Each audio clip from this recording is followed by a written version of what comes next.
Shalom, family. God is really amazing. He really is. I really am sitting here amazed by what I just overcome.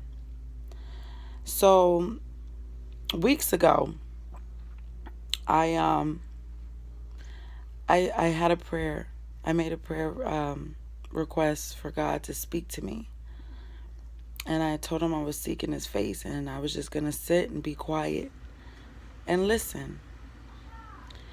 And one of those prayers was about the man that I'm having a baby by. First, I want to talk about how we even got together. Okay. Before I even get to that, matter of fact, I want to talk about this one other guy. GOCC lesson, we had a Bible study about, this was like GOCC Brooklyn.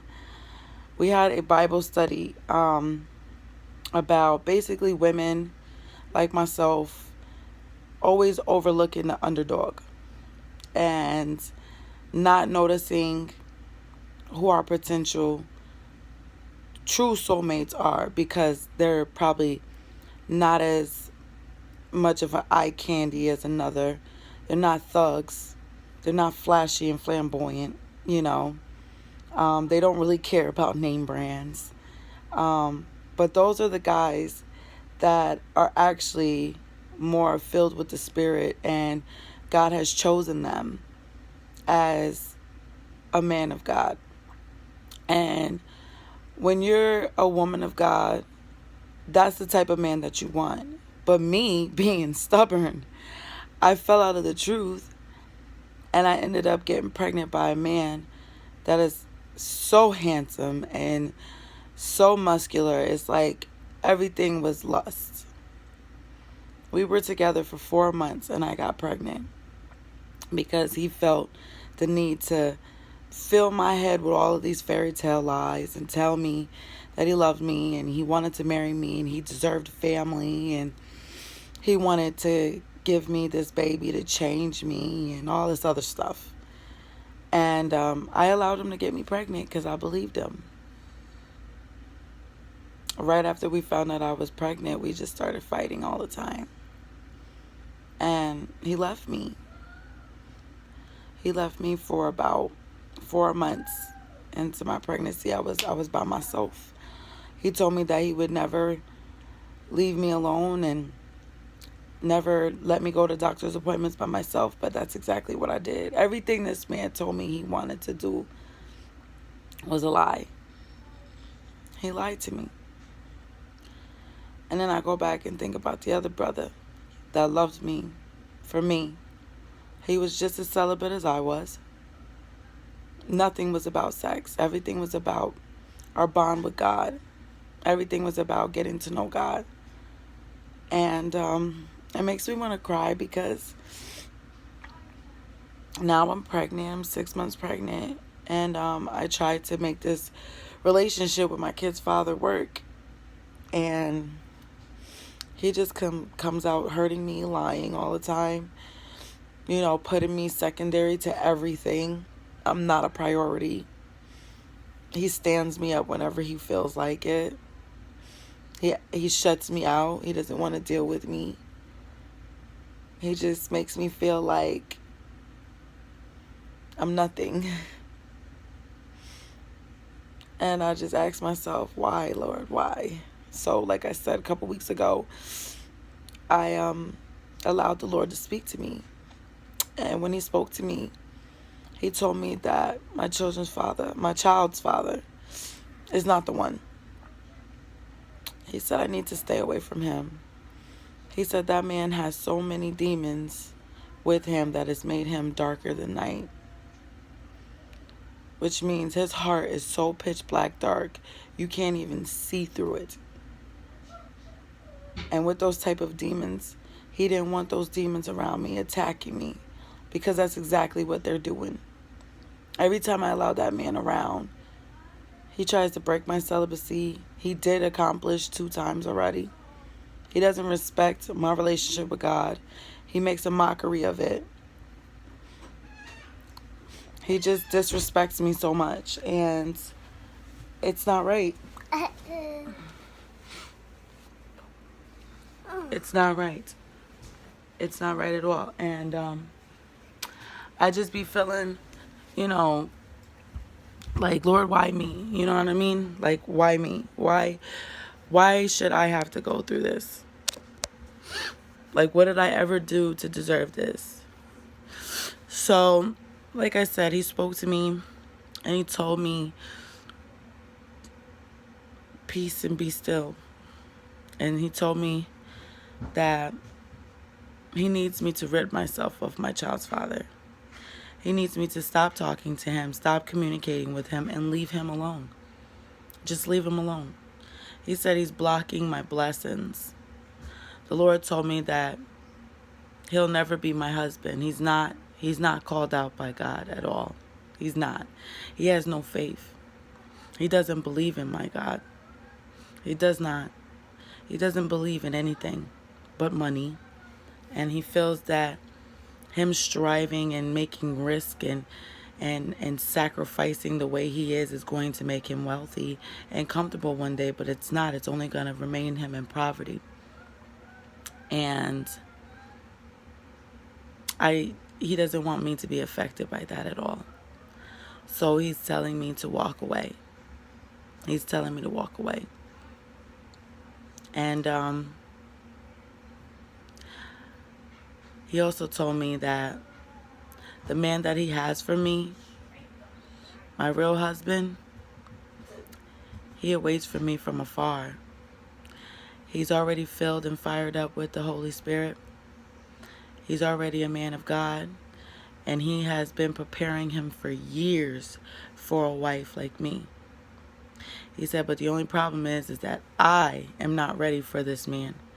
And he needs to get me right to make sure that I'm the perfect wife for him. Because right now, my spirit and everything with me still needs a lot of fixing. And I need to be purified. And I need to let go of all this worldly stuff in order to be with him. He's not going to allow me to come into this man's life and mess up his life. But he's not of this world. He's of the world of the Most High. And he told me that he wanted me to really seek him and stay grounded. And he wants me to make sure that I don't do anything to mess up this opportunity. So, a couple weeks after that, I noticed that I was still trying to, find it in me to work this relationship out with my kid's father, because I just felt like, why should I keep having kids in wedlock? Like, why do I keep getting pregnant by people when I know, you know what I'm saying, that it's supposed to be husband and wife kind of thing? So I'm thinking to myself that he gotta be the one, because why would God allow me to get pregnant? But I have learned about God's diligent will and God's permissive will. It wasn't in God's diligent will for me to get pregnant by this man. But because I'm pregnant, now it's his permissive will to allow me to have this baby in health, in good health, and strength. But it's in his will for me to continue to not be with this man. So maybe like a week or so ago,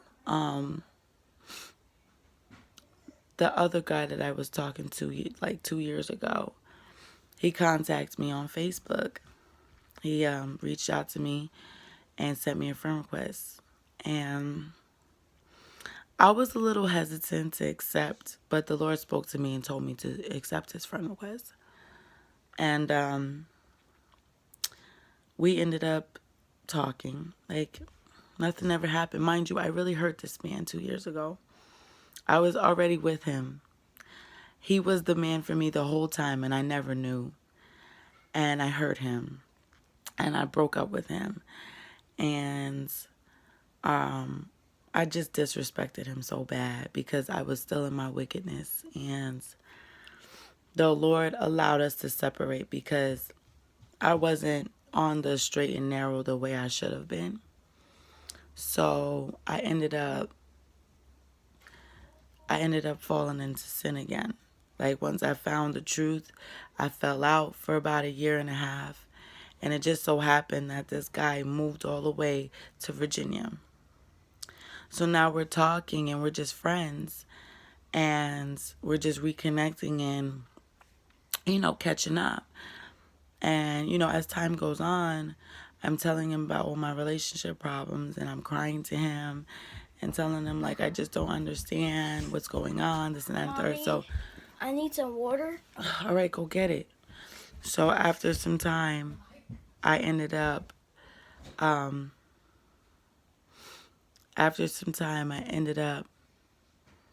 just starting to understand, like, he was just showing me so much love and compassion, and he's still the same guy that he was 2 years ago, just the same powerful man of God that's just so forgiving and so loving and so kind. And it's like what I did to him doesn't even matter. He still loves me and he still wants to be with me and he still wants to be my friend and wants to help me get through this, all of my pain. He's just, taking it. And like, even though he's so far, I can feel his spirit right through the phone. So it's like, it makes me emotional because I've never felt that type of love from somebody before. Even with us not being close to each other anymore. And I started realizing that, what God was telling me weeks ago, maybe this man is the one that he's talking about. Maybe God is telling me that this was the man that was supposed to be my husband the whole time. He said my husband is waiting for me from afar. And he's already filled in the spirit. He's already a man of God. He's already ready. He already accepts God in his life. This man has been celibate for 9 years. 9 years. He has not fornicated. He's pure again. He's not perfect, but he's pure again. And it's not going to take a rocket scientist to see that he is the man of God that I deserve. He's not like, he's cute, but he's not like the typical guy that I'm used to being with. He's not flashy and flamboyant. He's not, you know what I'm saying, like crazy about fashion and stuff like that. He doesn't really, excuse me, he doesn't really like match my fly, if you want to say. But honestly, I don't even care about materialistics anymore. I don't even wear makeup and lashes or fingernails anymore. I don't even wear that stuff anymore. So that stuff, materialistics, don't even bother me anymore. Like, the Lord is turning me into someone that he sees me to be so that he can get me ready for the husband that I was ordained to be with. And I finally understand now. I didn't see it before. I never saw it before. I looked at this whole situation like, oh my God, I can't believe that I just let you leave.